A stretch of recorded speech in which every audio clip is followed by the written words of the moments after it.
Hello बच्चे, नमस्ते। सबको राम राम। இன்றைக்கி நம்ம என்ன பார்க்க போகிறோன்னா, அதாவது ராஷ்டிர பாஷாவில் கசல் அப்படின்றது வந்து ஒரு கவிதை முறை. அதாவது காவிய விதா.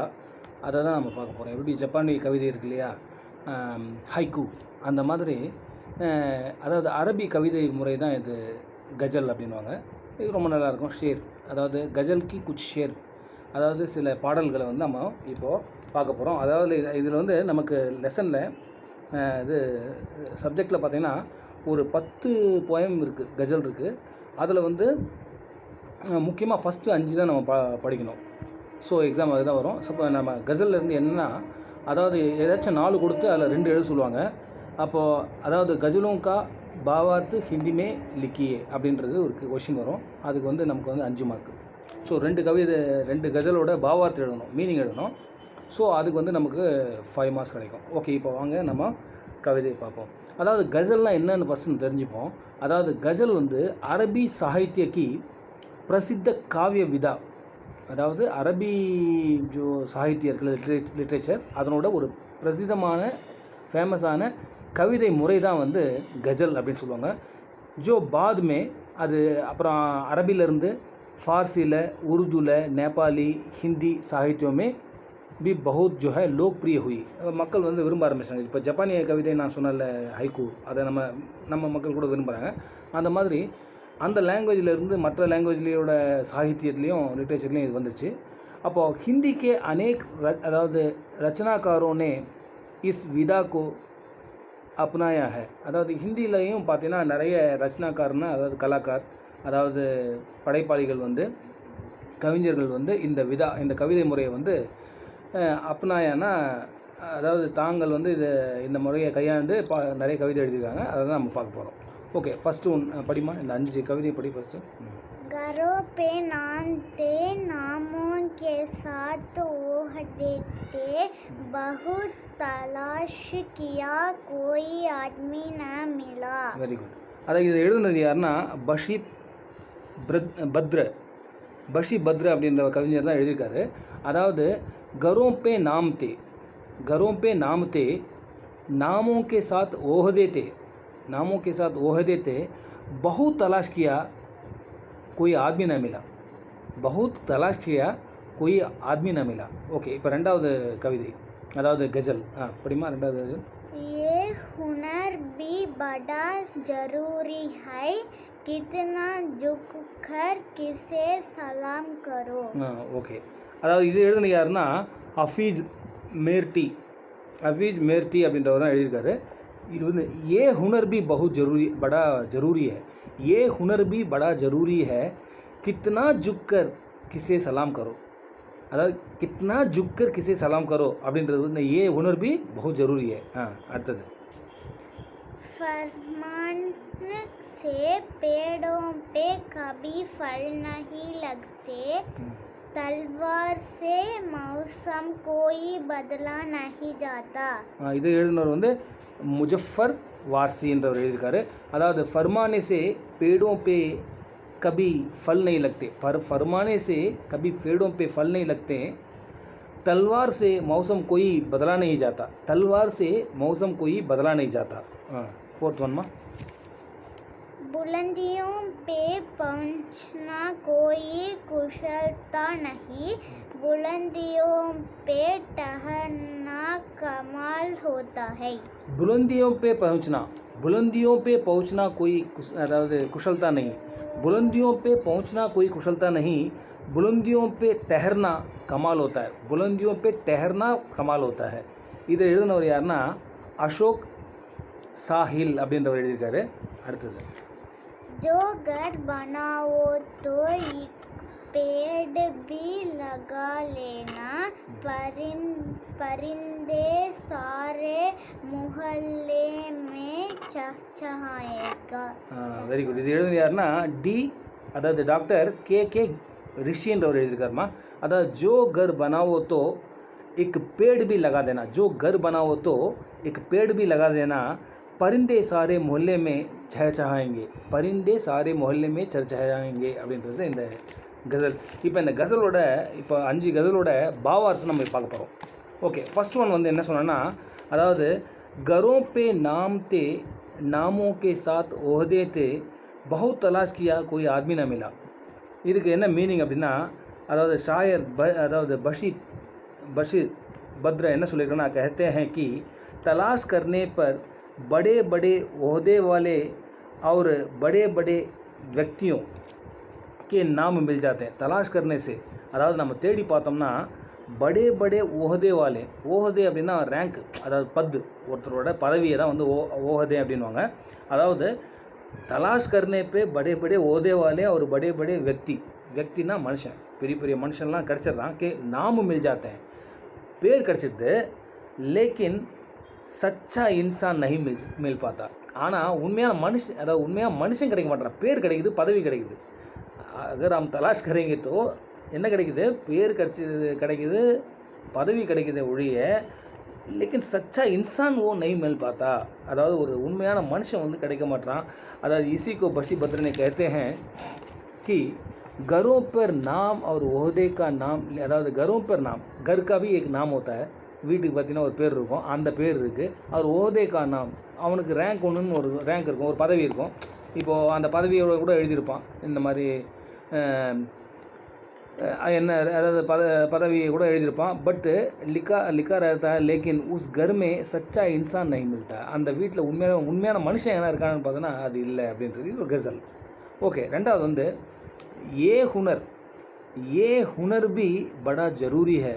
அதாவது ஹுனர் அப்படின்னா, அதாவது இந்த குணம் வந்து ரொம்ப அவசியம். அது என்ன குணம்? கித்னா ஜுக்கர் கிசே சலாம் கரோ, எவ்வளோ குனிஞ்சி நம்ம கும்பிடு போடணும் ஒருத்தனுக்கு அப்படின்ற இந்த உணர்வு கூட ரொம்ப அதாவது இந்த குணம் கூட நமக்கு ரொம்ப அவசியம். அதாவது ஷாயர், அதாவது கவிஞர், அதாவது கவிதா லிக்னே வாலா கவி கோ ஷாயர் அப்படின்வாங்க. அதாவது இந்த மாதிரி கசல் எழுதுனா அவனை ஷாயர் சொல்லுவாங்க. அப்போ ஷாயர் வந்து போயிட்டு வந்து என்ன சொல்கிறேன்னா, அவ்வீஸ் மேரட்டி कहते हैं कि சலாம் கர்னே கா பி டங் ஹோத்தா ஹை. அதாவது நம்ம சலாம் அப்படின்றோம்ல, வணக்கம் சொல்கிறோம்ல, கபி கோய் டங் ஹோத்தா ஹை. அதுக்கு ஒரு மெத்தட் இருக்குது, அதுக்கு ஒரு முறை இருக்குது. அது எப்படின்னா, பாத்ரோச்சித் சலாம் கர்னா பஹுத் படி கலா, அதாவது கலா ஹோத்தி ஹை. பாத்ரோச்சித் கலா, அதாவது சலாம், அதாவது ஆளை பார்த்து அதுக்கேற்ற மாதிரி நம்ம வந்து சலாம் கர்னா வணக்கம் போடுறது, அதாவது கும்பிடு போடுறதுன்றது பஹுத் படி கலா, அது ஒரு பெரிய ஆர்ட் அப்படின்னு சொல்கிறாரு. அதாவது கிஸ்கே சாமனே ஜுக்கர் சலாம் கர்னி சாயே, யாருக்கு வந்து குனிஞ்சி நம்ம கும்பிடு போடணும். அப்புறம் கிஸ்கே சாமனே சீனா தான்கர் சலாம் கர்னே சாயே, யாருக்கு நெஞ்சை நிமித்திட்டு சல்யூட் பண்ணோம் ஒருத்தருக்கு, அது யாருக்கு அப்படின்றதெல்லாம் வந்து நம்ம என்ன பண்ணுறோம், இன்கா கியான் ஹமே ஜரூர் ஹோனாச்சே, இது வந்து நமக்கு கட்டாயம் தெரிஞ்சிடணும். அதாவது யாருக்கு வந்து இந்த கூழ கும்பிடு அப்படின்னு சொல்லுவாங்க பாரு, சுத்தமாக குனிஞ்சிட்டு யாருக்கு கும்பிடு போடணும், யாருக்கு நிமிர்ந்து சல்யூட் அடிக்கணும், புரியுதாமா? அதை வந்து நம்ம தெரிஞ்சுக்கணும். होना चाहिए. अभी हमारी सलामी का महत्व रहेगा, तभी हमारा सलामी का महत्व रहेगा. அப்படி பண்ணாதான் நம்ம கும்பிட்டதுக்கும் அர்த்தம், புரியுதாம்மா? இல்லைன்னா அதுக்கு ஒரு வேல்யூ இருக்காது, அந்த கும்பிட யாரும் பொருட்படுத்தவும் மாட்டாங்க. ஸோ நம்ம வந்து ஆளை பார்த்து அவங்களுக்கு எப்படி நம்ம சல்யூட் பண்ணணுமோ அந்த மாதிரி ப்ராப்பராக பண்ணணும், புரியுதாம்மா? ये हुनर भी बड़ा ज़रूरी है, ये हुनर भी बड़ा ज़रूरी है, कितना झुक कर किसे सलाम करो, கிசே சலாம் கரோ. அதான் அந்த குணம் வந்து ரொம்ப ஜரூரி. அதுக்கடுத்தது தேர்டு அந்த கஜல் என்னன்னு பார்த்தீங்கன்னா, फरमान से पेड़ों पे कभी फल नहीं लगते, फरमान से कभी पेड़ों पे फल नहीं लगते, तलवार से मौसम कोई बदला नहीं जा सकता. तलवारों से कभी मौसम को बदला नहीं जा सकता. तलवार से जो है कभी मौसम क्या बदलता है क्या? அதாவது கத்தியை காமிச்சு நம்ம வந்து மௌசம் கிளைமேட்டை சேஞ்ச் பண்ண முடியுமா? மிரட்டி சேஞ்ச் ஆகிடு கிளைமேட் அப்படின்னா சேஞ்ச் ஆகிடுமா? ஆகாதில்ல. அதே மாதிரி ஃபர்மான் அப்படின்னா என்னதுன்னா ஆக்ஞா, ஹுக்கும் அப்படின்றான். அதாவது ஃபர்மான்னா நம்ம ஒரு ஆர்டர் போட்டோம்னு வச்சுக்கோமா, பேடோ பே கபி ஃபல் கில் ஜாயேகா கே, அதாவது மரத்தில் நீ வந்து பழுத்துரு, பழமே நீ பழுத்துரு அப்படின்னா பழம் வருமா? வராதில்ல. அப்போ ஆர்டர் போட்டு நம்ம பழத்தை பழுக்க வைக்க முடியாது, அதே மாதிரி கத்தியை காட்டி மிரட்டி நம்ம வந்து கிளைமேட்டை சேஞ்ச் பண்ண முடியாது. இது வந்து ஒரு இதுமா கசல்மா.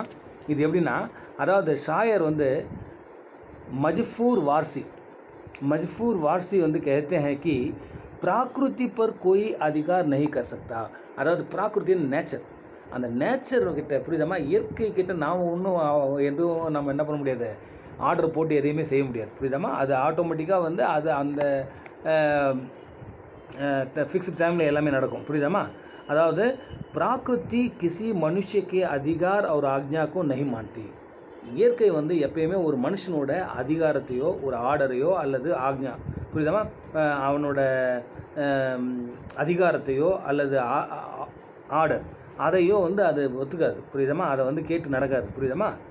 அப்போது உதாரண தேத்தே ஹுயே ஷாயர் कहते हैं, அதுக்கு தான் இந்த எக்ஸாம்பிள் கொடுக்குறாரு. உதாரணம் அப்படின்னா தமிழில் உதாரணம்னு சொல்கிறோம்ல, அதை ஹிந்தியில் உதாகரன் அப்படின்னு சொல்கிறாங்க. அப்போ என்ன உதாரணம் கொடுக்குறாருன்னா, ஷாயர் சொல்கிறாரு, அதாவது கவிஞர் என்ன சொல்கிறாருன்னா, கிசி கி ஆக்ஞா மான்கர் பேடு பர் பல் நெய் லக்தா. இப்போ யாராவது ஒருத்தர் ஆர்டர் போடுறாங்கன்னு வச்சுக்கோமா, அந்த ஆர்டரை கேட்டு பழம் வந்து பழுக்குமா, பூ பூக்குமா, காய்க்குமா, கிடையாது புரியுதா. அதே சமயத்தில் उसी प्रकार किसी की तलवार देखकर, யாராவது ஒருத்தர் கத்தி காமிக்கிறத வச்சு மௌசம் जो है नहीं बदलता, கிளைமேட் வந்து சேஞ்ச் ஆகாது புரியுதாமா. அதாவது அர்த்தாத் இதுக்கு என்ன அர்த்தம்னா, பிராகிருதி கிசி மனுஷக்க அதிகாரக்கே ஆதி नहीं है. அதாவது மனுஷனோட அண்டர் கண்ட்ரோலில் அண்டர் கமாண்டில் வந்து இயற்கை கிடையாது. இயற்கை வந்து யார் மெயின்டைன் பண்ணுறது, காட் புரியுதாமா, கடவுள் தான் அதை மெயின்டைன் பண்ணுறாரு. நம்ம பேச்செல்லாம் வந்து இயற்கை வந்து என்ன பண்ணுறது, கேட்காது ஓகேவா. அதுக்கடுத்தது புலந்தியோம் பே பहुंचना புலந்தின்னா என்னத்தமா, ஷிகர் பர் பहुंचना, அதாவது பீக் இல்லைமா, எவரெஸ்டோட பீக் இருக்குல்ல, அந்த உயரம், அந்த உச்சம், அந்த உச்சத்தை அடைதல் புரியுதாமா. உயர்ந்த நிலைய பதவி அடையிறது வந்து பहुंचना कोई குஷல்தா நஹி புரியுதாமா. அங்கே நம்ம போய்ட்டு நம்ம சார் நான் வந்து எவரெஸ்ட்டில் வந்து குடியேற்றிட்டேன் சார் மேலே போயிட்டுனா, அதில் வந்து ஒரு குஷல் தானே, அதில் வந்து பெரிய சந்தோஷம் கிடையாது. என்னது புலந்தியோ பே டெஹர்னா கமால் होता है. அதாவது அந்த இடத்துக்கு போயிட்டு நீ அந்த இடத்துல நின்று அதை மெயின்டைன் பண்ணுற பாருமா புரியுதாமா. ஒரு உயர்ந்த நிலையை நம்ம டச் பண்ணிவிட்டு நம்ம கீழே வந்துட்டோம்னா என்ன புண்ணியம். அந்த உயரத்தை நம்ம அடைஞ்ச பிறகு அங்கே வந்து நிற்கிறோம் பாரு, நிலைச்சு நிற்கிறோம்ல, அதுதான் வந்து என்னது கமால் होता है. கமால் அதுதான் வந்து ஒரு பெரிய ஒரு அதிசயம் புரியுதாமா. அதாவது ஷாயர் வந்து அசோக் சாஹில் அப்படின்ற ஒரு कहते हैं कि புலந்தியோं को छूना, அதாவது உயரத்தை வந்து நம்ம அடையிறது புரியுதாமா, எல்லையற்ற அந்த உயரத்தை போய் அடையிறது. படே ஓஹதே பத் பைட்னா कोई बड़ी बात नहीं है.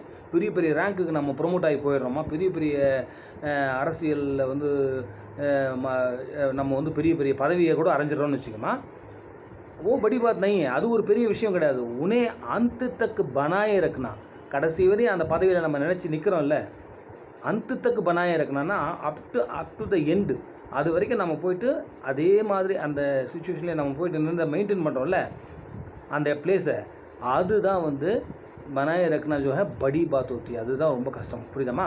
अर्थ ये है कि बड़े पदों, பெரிய பதவிகள் பெரிய ரேங்க் வந்து பர் पहुँचने के बाद, அங்கே போய் நம்ம சேர்ந்துட்ட பிறகு அந்த பதவியை அடைஞ்சிட்ட பிறகு பதோंको अंत तक संभालना है कमाल माना जाएगा.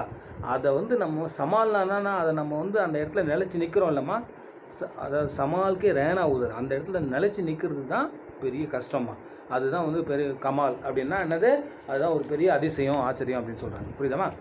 அதுக்கடுத்து வந்து ஃபிஃப்த்து அந்த என்ன சொல்கிறது गज़ल என்னென்னா, जो घर बनाओ तो एक पेड़ भी लगा लेना, जो घर बनाओ तो एक पेड़ भी लगा लेना. நீ வந்து ஒரு வீடு கட்டுறேன்னு வச்சுக்கோமா, அந்த இடத்துல ஒரு மரத்தையும் நட்டுரு புரியுதாமா. ஒரு மரம் வந்து செடி மரக்கன்று நட்டுரு. ஏன்னா பரிந்தே சாரே முஹல்லே சேச்சாயங்க, அதாவது நம்ம மரத்தை நட்டுட்டோன்னு வச்சுக்கோமா, அது வந்து பூத்து குலுங்கும்ல, அப்போ பறவைகள்லாம் நம்ம என்ன பண்ணோம், நம்ம வீட்டு அந்த மரத்தை தேடி வரும் புரியுதாமா. அப்போ வந்து அந்த பறவைகளோட அந்த சஹச்சஹானான் அதான் அந்த சத்தம் இருக்குது இல்லைம்மா, அது ரொம்ப அற்புதமாக இருக்கும். அதை நம்ம கேட்குறதுக்கு ஒரு வாய்ப்பு கிடைக்கும். அதனால் எப்போவும் வீடு கட்டினேன்னா கூட ஒரு மரத்தையும் அங்கே வச்சிரு அப்படின்னு சொல்கிறாங்க புரியுதாமா. அதாவது இது வந்து டாக்டர் கே ரிஷி வந்து எழுதினார் இந்த பாட்டை இல்லையா. ரிஷி இஸ் ஷேர்மே பேடுக்கும் மகத்துவம் பத்தாத்தே हैं. அதாவது மரங்களோட பெருமையை இந்த கசலில் சொல்லியிருக்காரு. என்ன மரத்துக்கு என்ன பெருமைன்னா, நயா கர் பனானே வாலும், அதாவது ஒரு புதிய வீட்டை கட்டுறவங்களே, கட்டுறோசே ஷாயர் कहते हैं, யாரெல்லாம் கட்டுறாங்களோ அவங்ககிட்ட வந்து இந்த கவிஞர் சொல்கிறார். என்ன சொல்கிறாருன்னா, கர் பனாத்தே சமய, வீடு நீங்கள் கட்டுறீங்கன்னா அந்த நேரத்தில் ஏக்கு பேடு பி லகாதோ, அந்த இடத்துல ஒரு மரத்தையும் வச்சுது, ஒரு செடியையும் வச்சுரு, செடியை நட்டுரு, புரியுதாம்மா? அப்போது உஸ் पेड़ में परिंदे आकर निवास करेंगे. परिंदेன்னா என்னது? பக்ஷி, பேர்ட்ஸ். அதெல்லாம் வந்து நிவாஸ் கரேங்கன்னா அதெல்லாம் வசிக்க ஆரம்பிக்கும். அதெல்லாம் வசிக்க ஆரம்பிச்சுன்னா சுப ஷாம் சஹச்சாயங்க, காலையிலையும் சாயந்தரமும் என்ன பண்ணோம்? அது அதாவது சத்தம் போட்டுகிட்டே இருக்கு இல்லையா? அது சத்தம் போட்டுகிட்டே இருந்தால் உன் பரிந்தோக்கி மீட்டி போலி, அதனோட ஸ்வீட் அந்த வாய்ஸ் இருக்குல்லம்மா, ஓ ஹமே ஆனந்த் பிரதான் கரேகி, அது நமக்கு முழுமையான சந்தோஷத்தை கொடுக்கும், புரியுதாம்மா? அவர் சாரே மொஹல்லே மே குஷி கா வாதாவரன் ரேகா, அப்போ அந்த தெருவே என்ன பண்ணும்? அது ஒரு சந்தோஷமான ஒரு ஹாப்பி மூடில் வந்து வாதாவரன் அப்படின்னா அந்த சுச்சுவேஷனே பார்த்திங்கன்னா அந்த சரௌண்டிங் ஃபுல்லாக ரொம்ப ஹாப்பி மூடில் இருக்கும், புரியுதாம்மா? அதாவது பறவைகள் நிறைய இருக்கணும். அப்போ நம்ம வீடை வந்து கட்டாயம்னா இந்த வீட்டில் வந்து ஒரு தோட்டம் போடணும், அட்லீஸ்ட் ஒரு மாடி தோட்டமாவது போடணும். வீடு கட்டினா நீங்கள் செடியை வளங்க, மரத்தோட மகத்துவத்தை வந்து சொல்கிறாருமா, புரியுதாம்மா? ஸோ இந்த மாதிரி உனக்கு வந்து இந்த பொயத்தோட அந்த லைன்ஸ் கொடுத்துருவாங்கம்மா. இப்போது ஏ ஹுனர் பி படா ஜரூரி ஹே, கித்னா ஜுக்கர் கிசே சலாம் கரோ, புரியுதா? இப்போது இதையே நீ என்ன பண்ணணும்னா, இதையே நீ வந்து இந்த கவிதை எழுதின இந்த கஜல் எழுதின கவிஞர் யாருன்றதை ஞாபகம் வச்சுக்கணும், புரியுதாம்மா? இந்த கவிஞர் யாருன்றதை நம்ம மனப்பாடம் பண்ணிக்கணும். மற்றபடி இதையே நம்ம என்ன பண்ணோம்? இதையே திரும்ப திரும்ப நம்ம என்ன பண்ணோம்? கொஞ்சம் மாடிஃபை பண்ணி எழுதணும், புரியுதாம்மா? இது நீ மனப்பாடம் பண்ணு. ஒரு ஃபஸ்ட்டு இப்போ 5 இருக்குல்ல, அட்லீஸ்ட் நீ ஃபஸ்ட்டு ஒரு 3 மனப்பாடம் பண்ணால் கூட போதும், புரியுதாம்மா? இந்த 5ல் 4 கேட்டு 2 எழுத சொல்லுவாங்கள்ல, ஸோ நம்ம அட்டன் பண்ணிடலாம், புரியுதாம்மா? புரியுதா? இந்த கவிஞரோட நேம் எழுதி இதே லைனை கூட நீ அப்படியே எழுதி வச்சுனா கூட போதும். அதாவது என்ன சொல்கிறது?